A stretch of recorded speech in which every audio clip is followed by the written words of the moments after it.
Hello and welcome to Below the Belt. Welcome back if you're already subscribed. This is my biggest video update so far by a country mile. So if you're in a similar position to me, stay around, watch this video. It could very well change your life.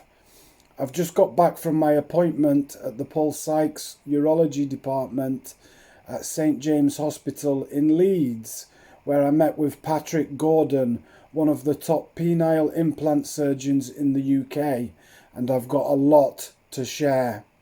Upon entering his office, he asked me how I was, and I told him directly that I'm feeling suicidal. I came very well prepared. I did loads of research and brought notes, but not too many notes that I would overwhelm him, and you have to use your time wisely when speaking to any medical professional at the moment in the UK because the NHS is overwhelmed. I've been struggling with ED or erectile dysfunction for 10 years now. I've spoken about this extensively in my other videos. The PDE5 inhibitors like Cialis and Viagra and Levitra and others, I've tried them all. They worked great for about 5 years and then they stopped working. I've even tried 30 milligrams of Cialis, which is above any medical recommendation. I've used those even just to give myself nocturnal erections to preserve as much penile health as possible. They moved me on to alprostadil injections. Cavaject is the brand name. This is what they use in the UK. In America, I understand they tend to use more Trimix, although alprostadil is one of the ingredients of that. The Cavaject injections were always painful, but they gave me an erection, a very strong erection that would last 2 hours. I assumed that I was well within the safety zone because it was less than 4 hours. 4 hours is a priapism, and they tell you to immediately call 999 if that happens to you. I even thought that having an erection might help as a nocturnal erection helps, in that it gives you oxygenated blood to the penile tissues, but that was a big mistake. I used it at the most twice a week with dread because, let's face it, nobody wants to inject themselves in the penis, and it did hurt. It was uncomfortable, but mostly it was the erections that hurt. They really ached, and a 2-hour erection is extremely inconvenient for reasons that I've spoken about extensively in my other videos. I took a break for a month from these penile injections. This is probably because I had relapsed on opiates due to the stress, so I wasn't following any protocol whatsoever.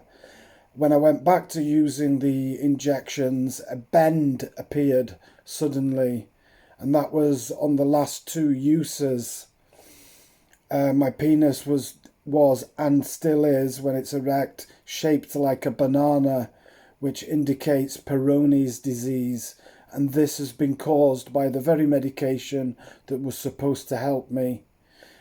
I can't feel any obvious plaque in the corpora cavernosa, that's the tissue of the penis, but trauma to the tunica albuginea is clear. I hope I've pronounced that correctly. I'm not a urologist, but I've done my research. The tunica albuginea is what covers the corpora cavernosa. It's under the skin of the penis and above the corpora cavernosa, which is the penile tissues, which become engorged when you get a natural erection, or an erection that has been helped by PDE5 inhibitors. So, exploring the cause, I did ask about getting a Doppler ultrasound to identify underlying issues, arterial damage, venous leak, or plaques.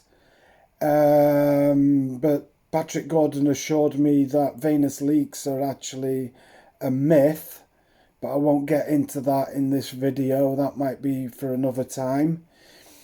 But he said, yeah, the reason that you can't feel a plaque at the moment in your penile tissues when you squeeze your penis is because you are early on in the condition. Like myself, he doesn't like to call it a disease. We don't know why they call it Peyronie's disease. It's more like a condition. Unfortunately, the NHS doesn't seem to offer this, the Doppler ultrasound, even though it's the gold standard. But even if they did, I imagine I'm so far down the line anyway that the only real solution now is an implant, and Patrick Gordon agreed with me wholeheartedly. So I suspect it could be something neurological or dopaminergic in my case. Something to do with dopamine regulation, although I'm not sure. This is maybe because something to do with the fact that I'm ADHD, so I have problems with dopamine regulation anyway. But I'm also doubtful of that because I don't hear of many other people who have ADHD who have erectile dysfunction. So I'm very doubtful about this correlation. But there may be some dopaminergic correlation somewhere. There can be many reasons for erectile dysfunction. I'm actually a hypnotherapist, but I've been struggling with my mental health so much because of this issue that I'm out of work, because lately I've felt, how can I help others feel better with their mental health when I'm feeling this low myself? But hopefully I will be back in work soon enough. Addiction and medication. Due to the stress, I relapsed recently on opiates. I'm now clean because they've got me on buprenorphine, which is a partial opioid agonist, but it's also a blocker, so I can't use any opiates. This was a concern to me because I assumed that they would use opiates, perhaps fentanyl, just before and just after the operation, and then something like codeine in the days following. So I told Patrick Gordon that I planned to taper off before the operation, but Patrick reassured me that they don't actually use opiate painkillers for this implant surgery, or he doesn't anyway. So that was actually a big relief to me, and it makes me trust him even more. He must be very capable if he doesn't need to use opiate painkillers after the operation. So, implant discussion. It looks like I'm going to be getting a Coloplast Titan implant. I like the sound of that, Coloplast Titan, because this is the implant that preserves the most length, the most rigid, so it will be the best for correcting the bend from my Peyronie's disease. Patrick agreed that the Coloplast is better than the AMS 700 in my case. The AMS 700 is the other penile implant that is widely in use at the moment. So Patrick really knows his stuff, and I felt totally heard and understood during my appointment today. Surprisingly, great news, he told me that the waiting time for my operation, now that I have definitely been put on the list, is 3 to 4 months. I'm overjoyed with this because I know that the NHS is under immense pressure at the moment, especially with a backlog of cancer patients that they have to deal with. I told him that one of my other concerns was loss of length. I've never been the biggest. My erect size is 6 inches, so I always say I don't have a big penis, but I don't have a small one either. I'm not interested in penis enlargement, but I would like to preserve as much as of my own natural length as possible. Patrick assured me that he will aim to fit the largest implant possible based on what my anatomy allows. So he's given me realistic expectations about size. I said, I'm aware that I have to manage my expectations. And he said, yes, this operation, it has a very high satisfaction rate. And the men who are not satisfied about the size that they were left with after the implant, that's because they didn't manage their expectations well. And also, once you've developed Peyronie's disease, it's best to get the operation done as soon as possible because the bend can get worse over time, meaning that your post-operative results will be impacted by this. So he gave me no guarantees on how much size would be preserved, but he assured me that he would make his best effort. And I've read his reviews and I've researched him, and I am quite confident that I'm in the best hands possible. So I'm feeling hopeful for the first time in a long while. Cialis and preservation. I asked about Invicorp, which is the other injection that can be prescribed under the NHS. But Patrick told me it's a better idea now to avoid the injections altogether, seeing as the Cavaject caused Peyronie's disease. But he does recommend that I get on daily Cialis, which is usually 5 milligrams a day, until the operation to preserve as much penile tissue as possible, because it will probably cause semi-erections during the night. And actually, this is an important point. Semi-erections are better than no erections at all.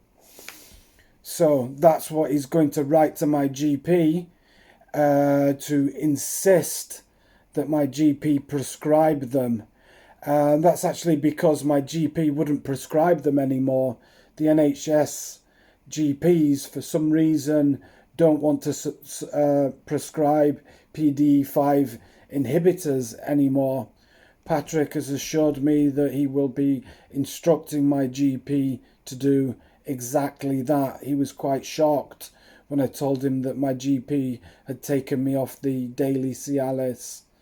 So he's going to write to him immediately, and he told me that it would improve blood flow and help preserve tissue in the corpora cavernosa.